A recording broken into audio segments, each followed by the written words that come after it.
I hate talking into the camera. I'm not gonna do that. I don't like it. It's weird.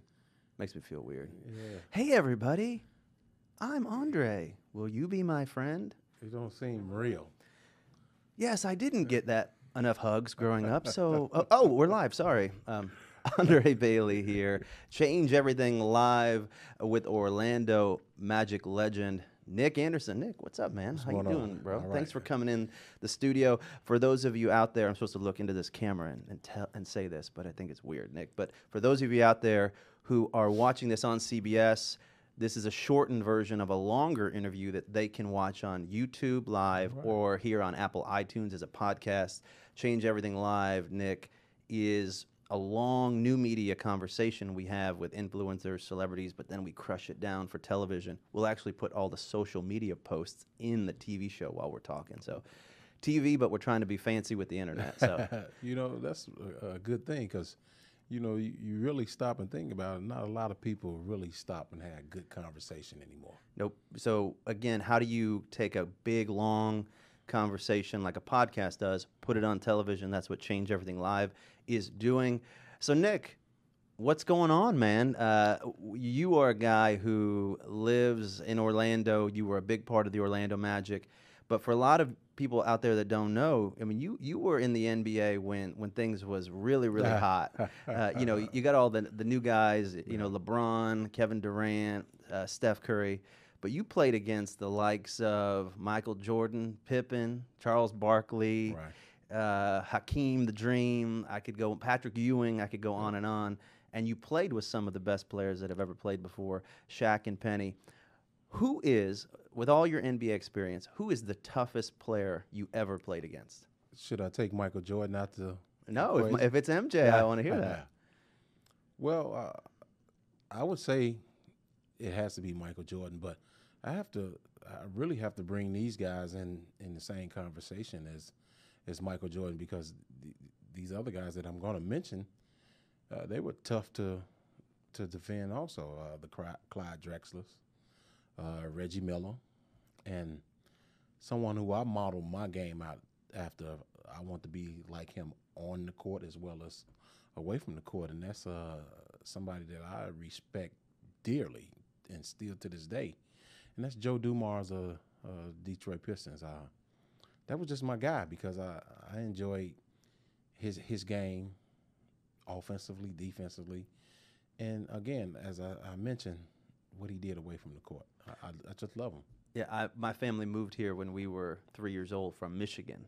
So we were big bad boys, Detroit Pistons bad boy basketball fans. Boy, that was a tough team. Yeah. You had Isaiah, you had Joe Dumars, you had the microwave, Vinnie Johnson. Yeah. Then you had Rodman when he could still rebound. The worm. When he was the worm and he wasn't red hair, polka dot hair. You played against Rodman. What was he like? Well, he was a workaholic. Somebody that you had to defend off the boards all the time, offensively, defensively. You want to know what this guy was at every minute, second of the game because he just was a freak of nature at going to get the basketball off of the backboard. He was a tenacious defender. He was an energy guy, emotional guy. He was that extra spark plug. Not that the Pistons really needed it, but he was that extra spark plug for the Pistons at that time. They played tough basketball. They was hitting people, bro. Like, it was physical. Yeah.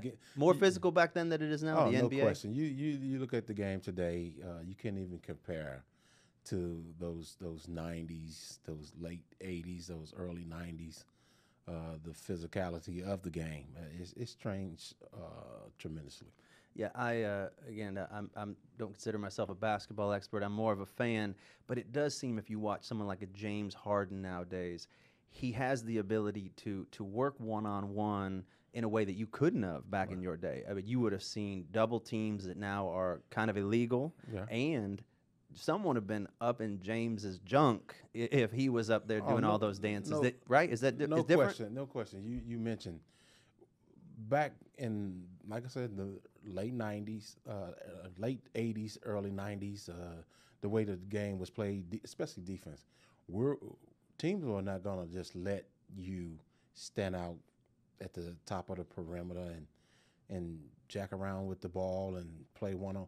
You're gonna be another defender to come making you give the ball up and move it somewhere. But that's just the game today. That's how they play the game. It's more of a playground atmosphere out there. It's like come over the floor, over the half court, and it could be just one shot. I think I saw, this makes me laugh. I think I saw James Harden scored, I want to say like 150 points in 3 games with 0 assists or something, or it was something outrageous. Oh no, no one assisted on any of those points. Right. So he didn't catch a pass and score a bucket out of 150-ish points, something like that, in 3 games. That's unheard of. And so there's some players I've never thought about this from your day or the 80s, 90s that probably would have been, that were stars, but probably would have been superstars if they had that much room, right? Oh, no that much question. defensive room. Yeah, I look at some of the guys today, and this with all due respect, you're here for a reason because of some type of skill set that you do have. Your skill set interests coaches, GMs, or whoever are making the decision. So I can't take that away from them. It is what it is.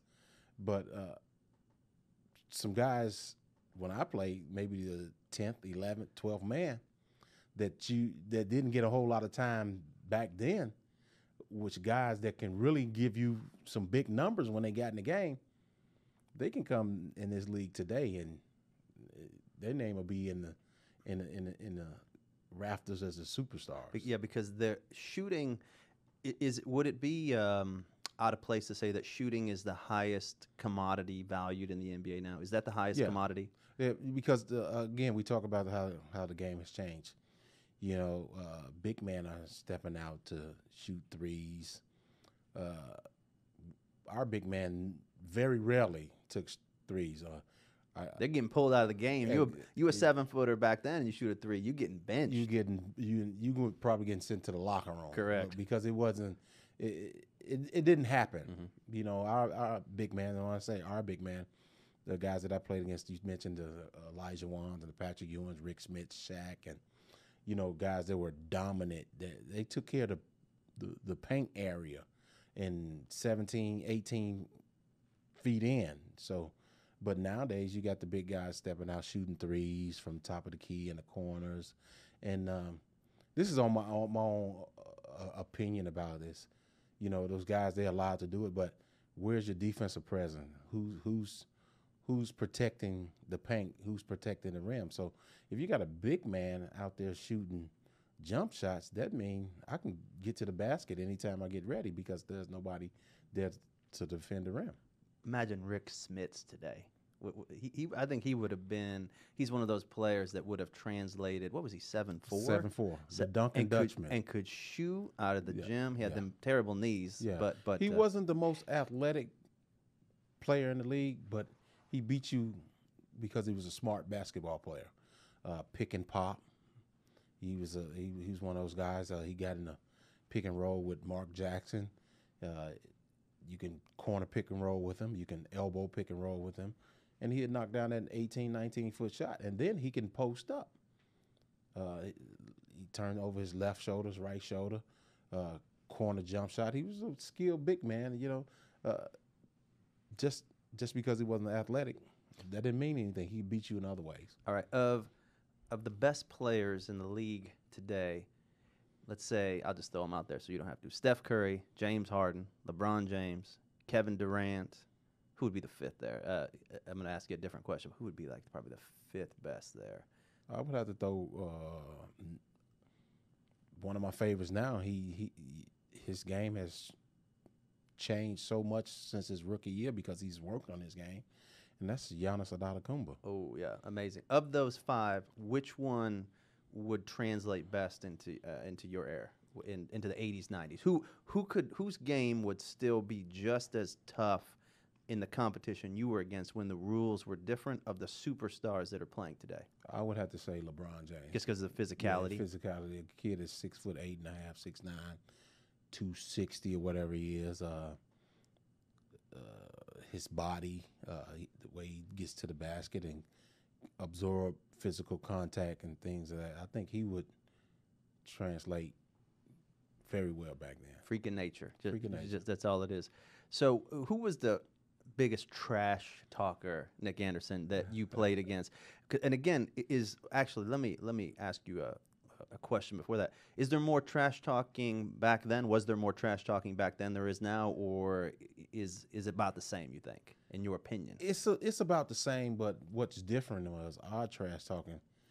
You know, our guys got up in each other's face more so than today. You could fight back then. Yeah. You could get away with fighting. I mean, in society and in the NBA, you know, you throw a punch in the NBA now, I mean, you're going to get in big trouble. Back then, you might get 2 games or sent to the locker room for the night. But it was known for guys to be physical. You know, you can see right off when the Charles Barkley met up with Charles Oakley or something like that. You knew that it was going to be a physical game. You're going against the Knicks, Anthony Mason, Charles Oakley, Charles Smith, Patrick Ewing.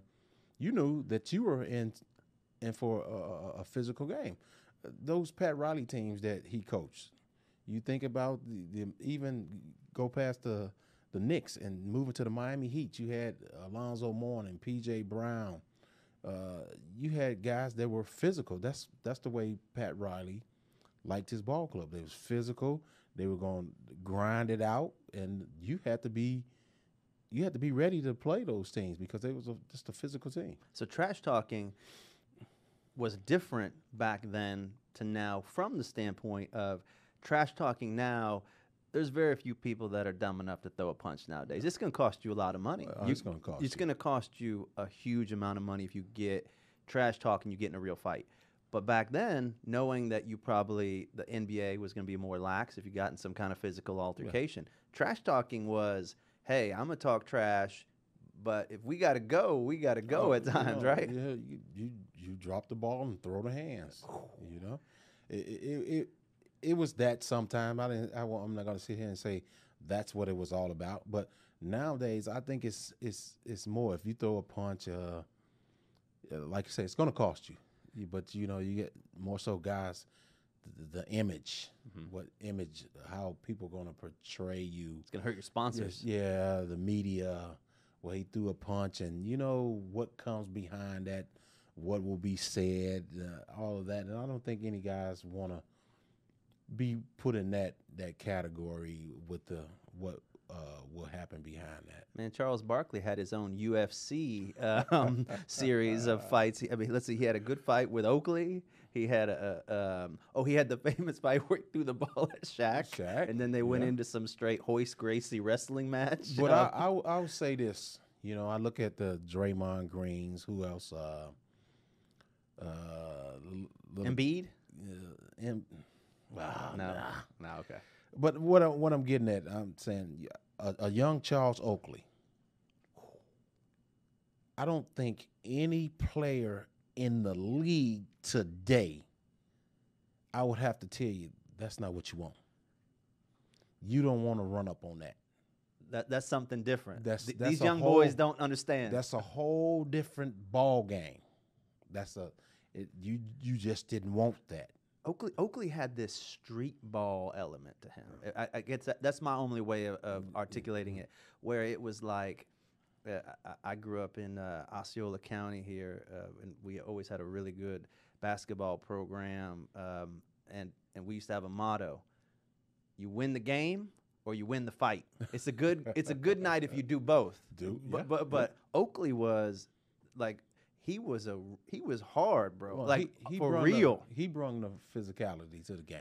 But he was someone you wouldn't want to meet and look him wrong in the streets. Like he had a toughness to him that was not fake. Not at all. And I ain't hating on some of these young guys today, but some of their toughness, it's different. They know some guys. I won't call on any names, but some guys, you know, they portray the toughness, knowing that when they get big and bad out there, somebody's gonna step in. So they 19 security guards right behind somebody's that. Gonna step in between, and it will never go any farther. I was watching yesterday, knowing you were coming on. I was just watching some YouTube videos. There's this scene, I think it's 1993, where Detroit Pistons, Jordan's Bulls. Pippen goes up for like an uncontested layup, and Rodman hits him, then chucks him in the back. Pippen goes down. Rodman's standing over him, and the ref's just like, meh. Yeah, that's what it was. You know, Pippen's down for the count, and no one acted like it was even a big deal. I've called plenty hard fouls, and the officials say, hey, "You all right? Get up and go shoot 2 free throws." That's what it was. It wasn't anything other than that. We knew we're in a physical battle, and you can tell how the game was officiated that the ref knew there was going to be a physical battle. You know, a lot of things that you got away with that you wouldn't even dare to get away today's game. A lot of things that we did get away with because they knew what type of players that were out there, who does what, that type of thing. So that's our era. It was just a more physical era than what it is today. That's all. So who was the biggest trash talker getting in your ear, trying to take you out of your game that you ever played against? Wow. That's a great question. And it's different kind of trash talkers. And Reggie Miller was the biggest. Okay. Reggie tried to get in your head because Reggie was a tremendous for these young guys, young ladies out here that really didn't get a chance to see Reggie Miller play. Reggie Miller was a tough basketball player. Offensively, pretty good. Just an average defender, make plays here and there, but he was tough mentally. But he talked trash, but when you talk trash back to him, it's like it kind of putting fuel on a fire because he was a dangerous basketball player. He's one of those guys that never stopped moving without the ball. You had to be in great shape when you guarding Reggie Miller because he was such a smart basketball player. He could shoot the ball, and a guy that knowing that he can take 25, 30 shots a game and he's not going to come out, there's not really He got the green light. He got the green light. There's no bad shots like a James Harden. Mm-hmm. There's no bad shots for James Harden. James Harden shot 0 for 17 in a recent game against the Magic, and the coach was like, keep on putting him up. Keep on shooting. So it's really hard to defend a guy like that, and then you got a guy that talks trash on top of it. What was his trash talking of choice? Was he going to talk about your mama? Was he going to say how sorry you were? Yeah, Reggie never said anything about a family member to me that I heard of, but you can't check me. You ain't all this, and I'm gonna do this, and that was his thing. Okay. But and then he scored on you, then and he was going to put it and that was on like, you. Yeah, and that was like, that was gassing him up more and more, and it was pissing me off more and more. So, but it was all in good and fun because that's what we did in the game. That's what he did in the game. But he talked a lot of trash. But you had guys like, who to talk trash to. Okay. See, I guarded the guys. I guarded the Joe Dumars, the Clyde Drexlers, the Reggie Millers, the Michael Jordans, those guys that, high volume shooters that were phenomenal basketball players. If they were a two guard or a small forward, that was my job. And I used to tell other guys, hey man, don't say nothing to him. Don't talk trash to him. You're not guarding him. I am. You're going to make a mess for me. Exactly. You're going to go out there and talk trash. You stay over there. Yeah. Let me take care of this. But you're saying some players talking trash not only didn't work, it made it worse. So who were the kind of players that you talk trash to them, it was going to backfire almost every time? MJ. Michael Jordan. No. So talking trash to Michael Jordan, even if he's talking trash to you, is a losing proposition. Yeah, you're in a no-win situation. No win. This guy, he was just unbelievable. The mentality that he brought to the game. Many guys don't play 48 minutes of hell. Michael Jordan gave you 48 minutes of hell. Both ends of the court. Both ends of the floor. So I still got, hey, look, man, don't say anything to him. And especially when he came down and got on a little rhythm, hit 3 or 4 shots. Now you got him going. He's talking trash, and then you want to throw fuel on the fire to help him out, don't say nothing to him. Don't talk trash to Michael Jordan. That was what you told other players on your team because they're going to get you in a mess. They get me in a mess. Get this, there's been multiple times we are going over plays before the game when we played the Bulls, and we used to call MJ the Black Cat back then. Okay. And what was that for? What was Black Cat? Yeah, he was tough. Okay. And on the board, the coach say, and he talk about in the pregame, don't let the Black Cat go baseline. Anyway, make a long story short, we get out, game get ready to start. He said, I know y'all been in there talking about don't let me go baseline. Jordan telling you about what you're planning. I'm going baseline anyway. And here, lo and behold, he goes baseline, and all you see is the bottom of them Nikes. And I will honestly admit this. I've caught myself doing it several times, sitting on the bench, and he has been in the game, and he goes baseline, and he gets you one of those amazing, dynamic, acrobatic moves with the tongue out. Great finish, and sitting on the bench going, da-da-da, da-da-da. You knew. You was on sports. You about to be famous the wrong way. But he would tell you, I done heard him tell guys, when he had the ball, you can't check me, go over there and check somebody else. Yep. I'm going to bring a photo up right now because a lot of people do not realize this. What's this photo of right here? What do you remember of this photo we're looking at right now? That's game one against the Bulls. Last seconds of the game. Semifinals. Yeah, semifinals, the last seconds of the game. And the ball was inbounded under our basket, their bench.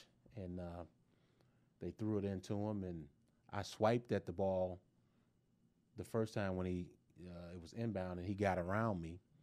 And when he got around me, he was dribbling up the right-hand side of the court. But he looked over his left shoulder thinking I was coming up on that side, but I was on the other side of him, and I got a chance to, with the left hand, reach in and knock the ball forward. And when I hit the ball, it went directly to Penny Hardaway. Penny Hardaway got it on the fast break. Horace Grant was running the right lane. Tony Kukoc had got back, but Penny already had delivered the pass to Horace, and Horace slammed the ball in for two. Yeah, a lot of people don't know this, but Nick Anderson is the player that retired Michael Jordan and the 4-5 version of Michael Jordan. So Jordan had played baseball after taking that retirement. Right. His father died, and he went out and played baseball. Give him a lot of credit for going out there and giving that a shot. Decides to come back to basketball, puts on the baseball number 45, and had a few good games, but struggled.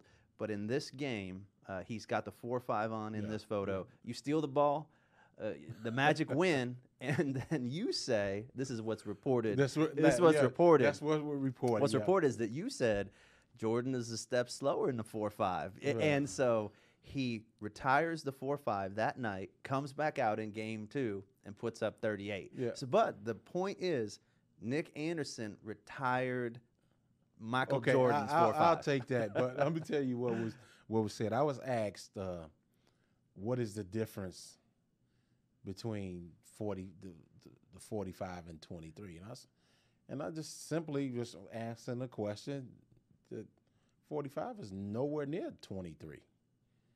That's pretty pointed. I mean, hey, 20, and you just got him. So 23 is off the charts. And I wasn't saying it in a disrespectful way. I'm just saying, 23, you can't compare 45 to 23. 23 will always be the man. Yep. But Lord behold, he comes back out the next night. It was portrayed in a different light. And he comes back game 2 with number 23 on, and 23 was retired at the time because he had retired, right? Mm-hmm. And from my recollection, I think you need to get league's approval to wear the number. He didn't care. He was like, whatever fine is coming out, I'll take the fine. In game 2, here's number 23. Yep, and I think he scored 36 or 38 or whatever the number was. So when you saw that 23 come out of the locker room after you had, played him the night before, got the key steal, and won the game? What's going through your mind? Well, I already heard it from the reporters. And Okay. I heard it from So that Jordan end. announced it. He was coming He back. was coming. Yeah, I heard that, and then I heard it from our equipment managers that he's wearing number 23 tonight, and he even said something about it when we stepped out on the court. Okay, what'd he say? I got on 23 tonight. Ooh. So, did you know you was in trouble? well, I kind of looked at the series is gonna be tough. Anytime you got in my opinion, at the time, the best player in the No planet question. on the planet. It's no question that you're gonna see. You don't lose all that what he had. It's just a matter of time he was gonna gain it back. He had to get his legs on him. He had been away from the game for a while. Get his time and touch and all that, and get his feel back. But his mentality as being the best has always been there. That wasn't going to change. He had to shake off the rust and whatever else that had been through or were going through.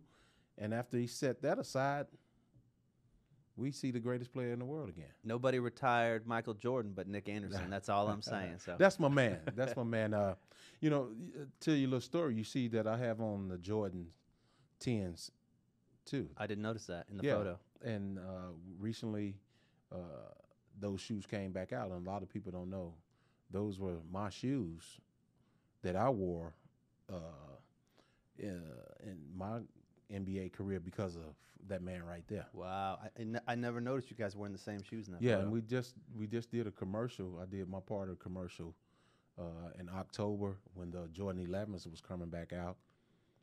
But make a long story short, honestly, and I'm thankful and I'm grateful and I'm proud to even say this.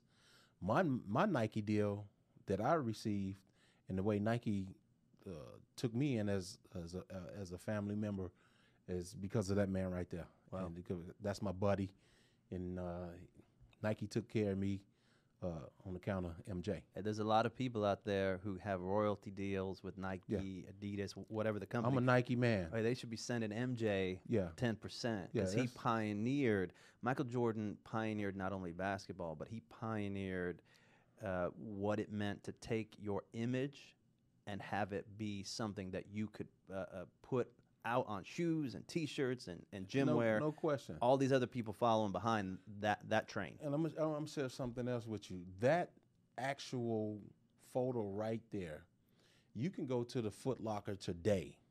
That one right there. And it's on a shirt, and it's called the Steel. Wow. And it says on the shirt, the Steel. It has the series, the time that was left in the game, and it says 45 versus 25, and it's on a Jumpman with the Jumpman logo, and that shirt is actually in the Foot Locker today. And I'm just happy to be a part of the Nike family. And again, I say this one time, I say it a million times. I'm part of the family. I had little input in it, my play or whatever, but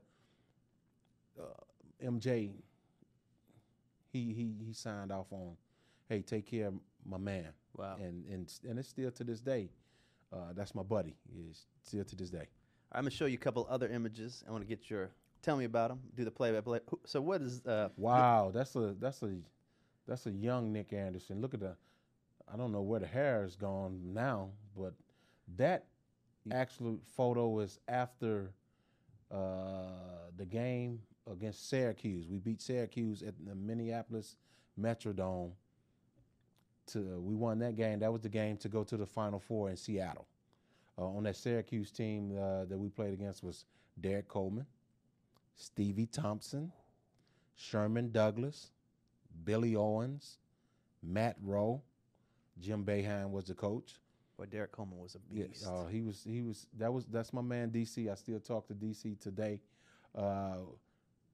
They ended up they started out the game beating us, if I'm not mistaken, 15-2. But my teammates, we were always scrappy.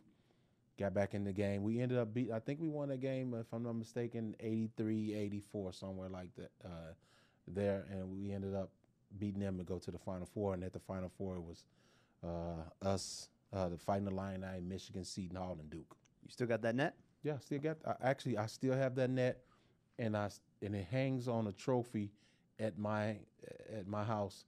I was Chevrolet Player MVP of our team throughout the whole NCAA tournament. We started off against McNeese State, Ball State, Louisville, and Syracuse. As Louisville had Purvis Ellison, Tony Kimbrough. Never nervous Purvis, boy. He could play. And we beat them like a drum. Wow. Yeah, and I still have that. I have that net. You know what you got also there? You got that kid and play cut, bro. People check out the part. Oh no, people don't realize a fresh fade nowadays. Right, These kids don't understand a fresh Well, fade. it's coming back though. Oh, it is, but look see what you don't see there. That's barbershop. Yeah. That is inner city barbershop. Like someone cut your hair there. That's all they did. $7. You went. You sat in the chair. They were going to fade you up, and then that little part right there. That part is harder to do than you think. Now that haircut, and you mentioned $7, and that's probably what we paid. $7. But today, that's $25-$30 haircut. Inflation, bro. It's ghetto capitalism, man. You know, funny enough, being around basketball growing up, I was the worst player on the team, but I was just happy to be on the team. I would get my hair faded, and I got to a place where I could fade my own hair sitting in a mirror. That was my brother. Okay, my brother. So with the mirror, sit on the bathroom countertop with a mirror and fade your own hair. Yeah, and that's a skill, man. And then back then, you really didn't have all the guards that you put on the clippers today. It's like you had the adjustable. And that was it. You went to work, brother. There was no antibiotics. Oh man, it was the most unsanitary world ever. The NBA is not as tough, and the fades are not as good. So that's what we've learned today. Now they just get up and just twist their hair and just leave. Oh, it's terrible. All right, what about this photo here? Tell me about this. That's the rookie card. I wish I can get the slimness back. Yeah, you looking pretty slim there, bro. Pretty slim in that. You on keto diet there? What's up? But that's the rookie card right there. I still get a lot of cards, my rookie cards in the mail, and people send me cards today. And I still open the envelope and you got cards, and I sign them and send them back. I still do that to this day. What was it like being? I mean, you're this guy. You're just a young kid, not a guy from Chicago, from the tough streets of Chicago, and now all of a sudden you're an NBA player. You're playing, in a new city. You've got some money. What's it like? What was it like for you, or what's it like for anyone to come? Really from, I think what you would say is from very humble beginnings, and now the you ghetto. You come from the ghetto. You could say it. You come from the ghetto. It is what it is. You signed a contract. How much was your first contract? My first contract was 4 years, $2.9 million. That's a lot of money, bro. Yeah, I think I still to this day I look at all money as good money. If you didn't have $2.9 million is a lot of money then and now. If you didn't have $10 today and you got $10 tomorrow, you $10 richer than you was. That's a good analogy, but I'll give you a different one. Yesterday I had $10, and today I got $2.9 million. So what's it like being a kid from the tough streets, inner city of Chicago, and now you're an NBA player? You got this money. What's it like? But let's take it a step back. I pay homage to a lot of my peers that I came up under, and that's Isaiah Thomas, Mark Aguirre, Mo Cheeks, Doc Rivers, Sonny Parker. I can go on and on. All from Chicago. All from Chicago. That I grew up as a young man playing against and playing with at times. And then my two older brothers, my mom working her fingers to the bone, and my dad, may his soul rest in peace. I wouldn't change anything, because it made me appreciate what I have. Because I tell kids today, you got to appreciate what you have. I can remember sharing my clothes with my two older brothers, sharing a bed, with my two older brothers. You know, I remember those nights when, you know, mom wasn't able to pay the light bill, candles. It's cold outside. You know, the heat was off, and you turn the eyes on the stove and open the oven door. So I tell young guys, don't get it twisted now. Mm-hmm. Don't think that, you know, you see me today that something was given to me. I've earned everything that I have. Yeah, Nick, you were 18 years old, 6'5", 6'6", 200 pounds, I mean, athletic guy. But I think a lot of people who don't know basketball well would think that athleticism by itself got you here. No. If you, I think, you know, and again, I played this much basketball when I was younger, but enough to know that the best of the best had the athleticism you have, but you had to have been putting in, I have no idea, but you had to have been putting in hundreds of shots a day, hours of dribbling, hours of ball handling, right? I mean, let's take it back. You know, the guys in my neighborhood, and I'm still friends with a lot of guys that I grew up with. There's been many of days and nights that it's been 20 degrees outside and it's been snowing. We would go and shovel off the basketball court. The whole thing? The whole thing. It'd be 15 or 20 of us. We would shovel the snow off the court, put salt down, and let the ice melt. And then we'd come back and we would push brooms, push the salt off. We got our court, and we outside. And you can imagine it's 15, 20 guys standing on the sideline in the cold, ready for necks. Mm. So we put in the work, the time. My mom and my dad, they knew where to find me. All they had to do is come on the front porch and look across the street, because I stayed across the street on the west side of Chicago, Clark Park. You can see me. I'm right on the basketball court. They knew where I was all day, every day. I put the work in. And everyone else is gone from that park. You're out there in the morning. Yeah. You're out there at night. You're again, you who was the person that probably inspired you when you were younger in Chicago, you know, whether it be basketball or just life in general? Who taught you the work ethic? Again, I just want to make this statement. Nobody is getting to the NBA if they ain't putting in the work. No, it ain't going to happen. No, it's not. If you don't put in the work, I tell my sons too, and my sons was pretty good basketball players, but you don't put the work and time in, you can't walk in the gym and say, "Oh, I'm good today." The work is one way of putting it. The obsession. Yeah, I was obsessed with playing basketball, but I was playing basketball. The only thing it wasn't on my mind that I got to get to the NBA. I was playing basketball because I love playing. So where did that come from? Where did the love of the game or that work ethic that you apply to life? Who inspired you in that way? Well, the work ethic that I got that from my mom, because I watched her work her fingers to the bone, and night and day. And she used to tell us, "I just can't quit." And that's where I got that from. You know, I could see my mom, she used to be tired, and I mean, she just kept going. That was her. So that work ethic came from her. And then I had my older brothers play basketball. They were pretty good high school basketball players. My father played basketball. And I mentioned the guys that I used to see around in my neighborhood, and the Mark Aguirres, and all those guys inspired me. Isaiah Thomas. I used to go up to the Resurrection School. That's what we call it, Resurrection. That was your high school? No, that's where Isaiah Thomas went to school at. Oh, in Chicago. Yeah, in Chicago. And I used to see him at the gym. And I used to just be amazed at watching Isaiah Thomas. So you watched the young Isaiah Thomas play? I watched the Isaiah Thomas play. 'Cause he's probably 5-6 years older than you? Yeah. Okay. And he went from Resurrection, was like what they call it, elementary school, grammar school now. Went to St. Joseph's, Westchester. I watched Isaiah grow up. I watched him in the park. We had called, where we played ball, they called the Marillac House. It was like Rutgers in New York. We had the very same thing, where everybody, you had to, if game, and sometimes it's a game at 8 o'clock, you better be there at 5 o'clock to get a seat. So To be in attendance. to be in attendance, to watch.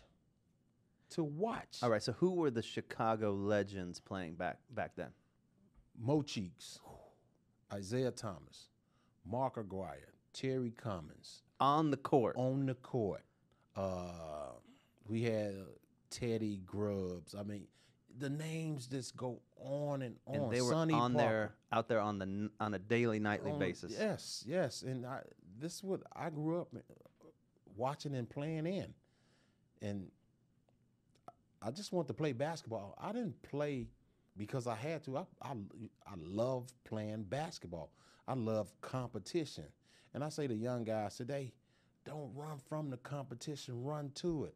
Why you think you're good because you're beating up on the little man? Go get the big boys and play against the big boys. See where you at. Where do you fit in at? Do you think, and this is a question beyond just basketball, but it seems like whether it's a young athlete or someone who's just out there, in business or whatever it might be, it seems like we raise people a little less tough than we used to. Is that a fair statement? I don't think you see as many folks. Well, let's put it like this. I'm not gonna put it all on the parents. I put some, but this young generation today, they feel entitled. Mm-hmm. Okay, I can attest to it. My sons at times and my daughter have said, "Why good grades? I'm supposed to get." No, bro. That's what you're supposed to do. Go to school and get good grades.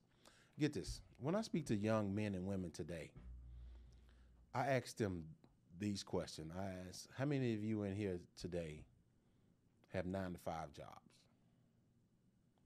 And some of them say, oh, I have 9-to-5. No, you can't have a 9-to-5 and you're going to school. So I ask them, how many of you pay the mortgage, rent, buy food, pay the bills at your household, whether it's your guardian, your mom, dad, uncle, aunt, whoever's taking care of you? None of them.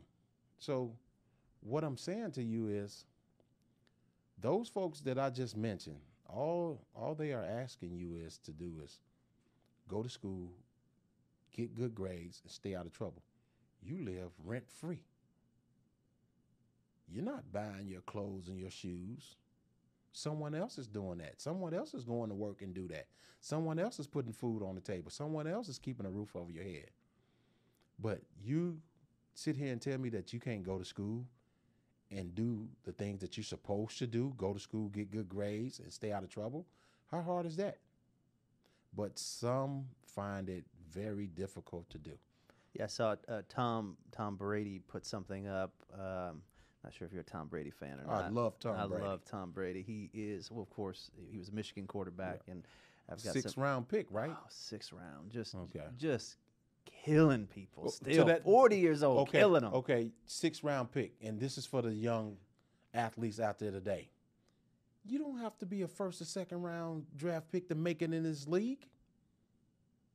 You got some of the greatest athletes in the world went undrafted, went another route to get to where they're trying to get to the pro level. Young kids to think today that I have to be a 1st round draft pick, 2nd. Yes, that if you are, that's fine and dandy. But if you're putting in the work, again, I say this one time, I say it a million times. If you're putting in the work, the people who are out there looking, they know where you're at. I've never thought about it this way, but again, I saw this quote Tom Brady put up yesterday where it was a poem, and I can't remember the poem, but it was basically, struggle is what makes you strong. Struggle is what gives you that grit when you can overcome and you have to push through obstacles.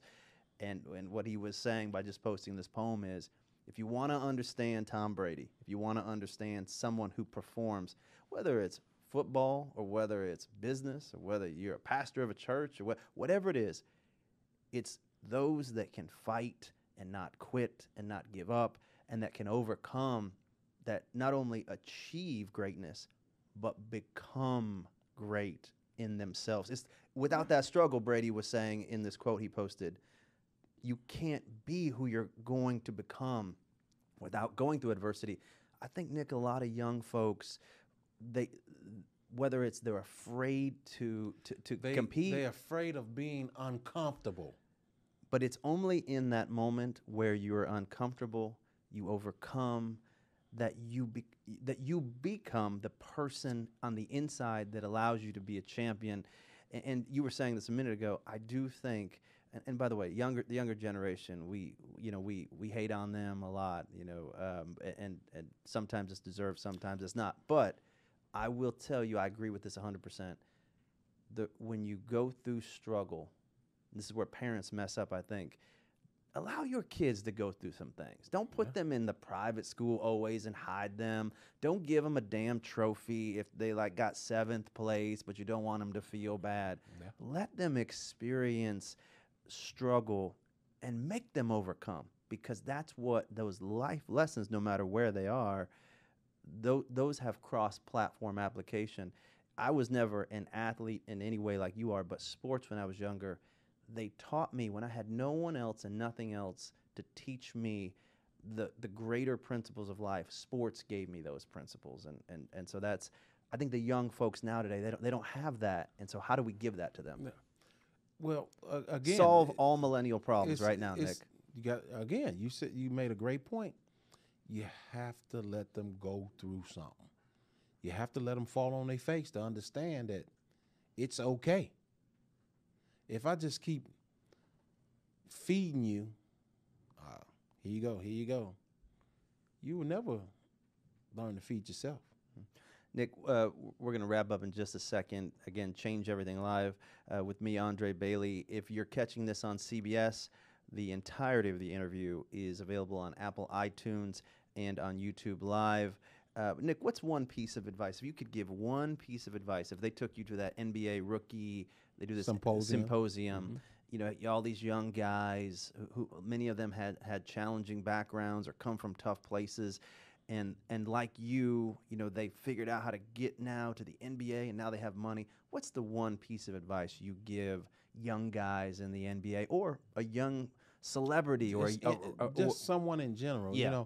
Because I started off, I know where a lot of these young men come from. I believe you've been in this situation before. You don't think, when you're growing up, you don't think your parents know what you're doing. Mm-hmm. When all actually, you got to think about the road that we traveled down, they've been down. I say to these young men today, especially these athletes that coming across and will be coming across X amount of dollars, keep your circle small. Everybody you think is your friend is not your friend. People are going to come out the woodwork. Remember when I bought you a Coca-Cola, we were standing on such and such street, and now it's payback time. Keep it small. Be respectful. Be understanding.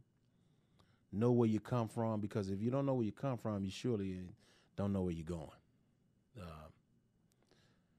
Be humble. Be humble. Again, you play basketball or whatever sport it is, be humble. Because remember this, you're always an injury away from it being taken away from you. Be humble. My mom always told me this: the feet you step on today might be connected to, you got a kiss tomorrow. So be humble. Be grateful. It's an honor and a privilege to be a professional athlete, a movie star, because there's many like you that's trying to get where you are. Don't take it for granted, because what goes up surely one day is coming down. But when you come down from whatever pedestal or whatever you want to call it, you want people to say, well, man, that's a good guy. That's a good young lady. Don't step on people. Don't degrade people because you are somewhere that they are not. Because again, it can be taken away from you in a matter of seconds. Be humble. Be humble. Be thankful for what you have. Be thankful for the people who are around you. Be thankful for the people who gave you an opportunity. And I say opportunity. We honored Pat Williams the other day. My words to Pat Williams from day one and to this day, thank you for giving me an opportunity. You chose Nick Anderson as the 11th pick in 1989 when there was so many others that you could have chose. First draft pick ever for the Orlando Magic franchise. Yeah. I'm very thankful and grateful. I'm honored for you giving me an opportunity because, again, I said one time, I said a million times, there were so many others that you could have chose, but you chose me. Nick Anderson, Orlando Magic legend. Thanks for coming on the show today. Oh. Change Everything Live. Thanks for coming out. Thanks for having me. And again, you can watch the entirety of this show on Apple iTunes, on YouTube Live, and we're going to have you back on because you are interesting. Pat Williams, you know how gangster he is? He brings a book to the game. You see that? No question. Gangster. Let me say this before I get off, leave here. And this is for the young men and women today. Honor thy mother and father. First commandment with promise. There you go. Yep. Honor those who paved the way for you. There you go. You did not get here on your own. Yeah. And someone, I say it this way, honor your mother and father, and not just your parents, Yeah. but those that gave birth to all that you have, because what you have today, somebody paid a price for it. Somebody else sacrificed for what you, for the things that you have today. Somebody else, and some paid the ultimate price 100%. for you to have what you have. The respect that you, I'm assuming, have for your mother, the sacrifice that she made, watching you out there on that basketball court, and she's putting the work in, sacrificing so that you could have something. No question. Your ability to be ultimately not just a success, but have significance in your life is when you marry today, the Nick Anderson of today, who has all this success with the sacrifices of those that came before you. To me, you know, that's something that we don't always do in our society nowadays. I still believe in this today, and I've been called by my brothers, cousins, uncles, aunts, people that you're a mama's boy. I'm proud to be a mama's boy. Mm-hmm. What my mother has done for me, I'm proud. So what I do for my mom is with me still to this day. Wherever I go, Miss A go. Yeah, my mom, my father passed away about 3 years ago. My mom's ride or die with me forever. There you go. And that's how it's got to be. There Nick Anderson, thank you, man. Thanks You're the for having me. We'll All talk right, again all right. soon. Thank you out there. We'll see you on the flip side.